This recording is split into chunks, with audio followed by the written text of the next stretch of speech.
Let's have some fun here on Get Up. Game of more or less in the NFC East. These win totals come from DraftKings Sportsbook. Dominique Foxworth, the Eagles total 10.5 wins. You go over under that. I got to go under. 11 is a lot of wins, so I think they'll be close to it. They'll be around 9 or 10 wins. I think that's going to take some adjusting, assuming they move on from A.J. Brown. This defense is still incredibly talented. They're going to be a very good team, but 11 is such a big number to predict. I feel a lot more comfortable suggesting around 9 or 10 wins for this group. Shefty, let me check in with you on what he said there. The expectation is still couple weeks from now, the A.J. Brown thing gets done. Nothing has changed, Greeny. It is still tracking for a post-June 1st trade to New England. We'll see if the two sides can finalize compensation that would send A.J. Brown to New England. That's what I expect in the end, and I expect that trade to include a first-round pick in 2028. Okay, 28. So not the 27 draft that everyone is dying to be in. D-Wood, let's talk about their arch rivals. The Cowboys total is 9.5 wins. Which way do we go here? I'm going more.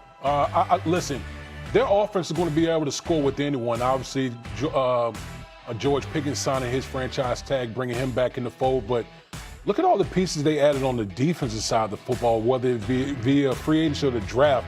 I think if they're average defensively, they're going to be very interesting in the NFC as far as a playoff team. These are some of the pieces they've added on defense, including Caleb Downs, who, positional value aside, a lot of people thought might have actually been the best defensive player in this whole draft. Dominique, people are real bullish on the Cowboys here. Are you one of them? Yeah, I'm one of them, and I'm going to fall into that trap. I think what D-Wood said is accurate. Like, offense is generally likely to continue to be as good as it was the season before. Like, it's a lot stickier of the side of ball than defense is. I think their defense, of course, needs to get a lot better to even get to average, and they added enough players, and with some healthy injury luck, they'll be a lot better on defense also. I think this team is going to be a lot more competitive than they've been in recent seasons. All right, and then let's get to one more team in here, because I want to get to this Jaxson Dart stuff. The Giants' win total is 7.5. It's a pretty high number for a team that lost as many games as they did last year. Dominique, you going over on 7.5 wins?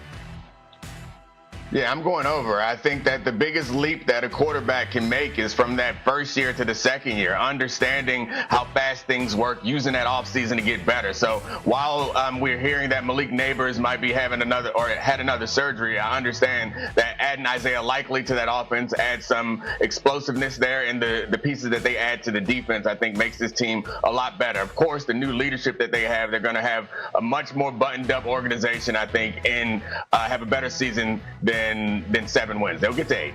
I'm going to get Shefty on Malik Neighbors in a minute, but I want you to hear this. You're going to have John Harbaugh. He'll be making his coaching debut for the Giants at home against the Cowboys, Week 1. That's the Sunday night game. They do it almost every year. Jaxson Dart was at an event.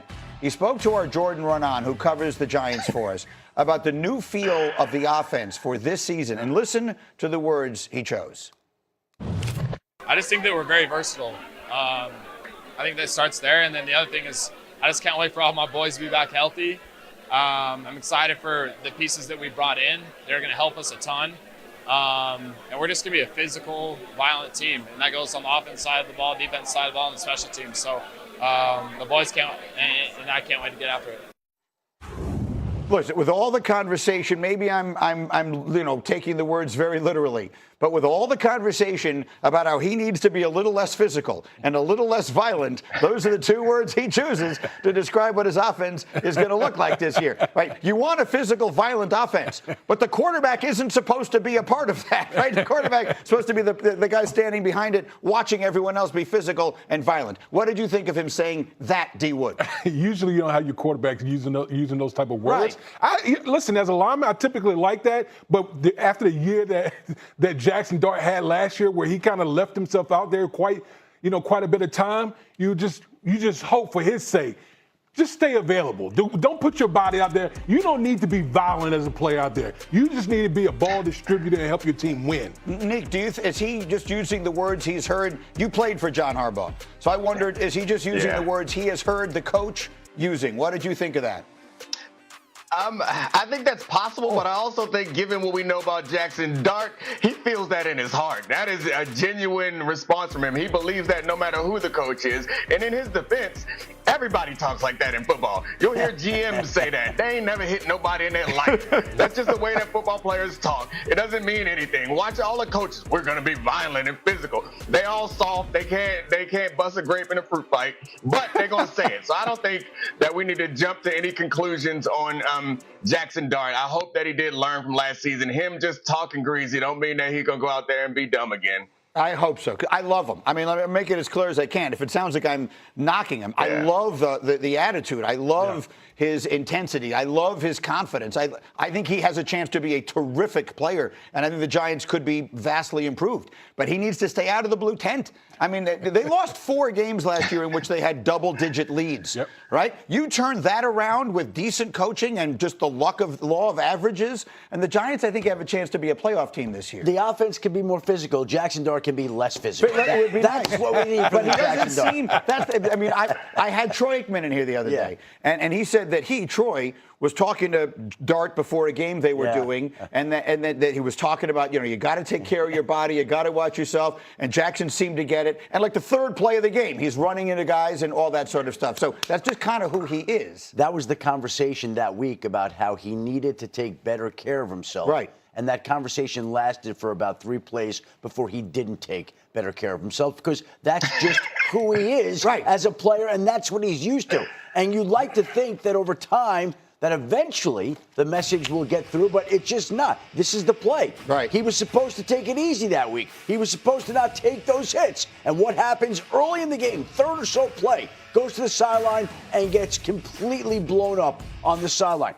That team needs him to be on the football field. That team may be physical on offense. He has to be as soft as anybody. Yep. He cannot take any hits like that. I made this comparison the other day with when Troy was here, and I don't know how well people remember this player. It reminds me of Jim McMahon. I covered the Bears when Jim McMahon was there. I don't know that people realize how good he should have been. Jim McMahon would have been a genuinely great Hall of Fame quarterback, but he played like a linebacker. He had a linebacker's mentality. In the 80s, we all loved that. We thought it was the greatest thing ever. In the meantime, his career was completely derailed by injury. He didn't have nearly the career that he could have had, and that's the part of this that worries me. Yeah, I think Jaxson Dart can be an absolute superstar. I love watching him play. But again, like when you're the quarterback, you're literally the face of the whole operation. You got to be available. If you're not available, you're no good to anyone. You brought up Malik Neighbors, by the way. Shefty, what is the latest with the Giants' star receiver? Well, he recently underwent a second surgery on his knee to have some of the scar tissue taken out because it was causing some stiffness. Now, again, I don't know that it was a huge setback, but it's not something that you want to have happen for a wide receiver. They're still hopeful that he'll be ready for opening night against the Dallas Cowboys, that Sunday night opener at MetLife Stadium. But to have a second knee surgery like that is not something that you want to hear with your star, thoroughbred receiver. Nick, final word. Jim McMahon won a Super Bowl. So I think Jaxson Dart, I'm sure that he will want his career to be long and fruitful, but that intensity, I think, pays off. So he has to be smart about it. Oftentimes when a quarterback does something physical, we all get excited on the team. They have the opposite effect over there. They're all going to be cheering when Jaxson Dart steps out of bounds or slides just before someone lays him out.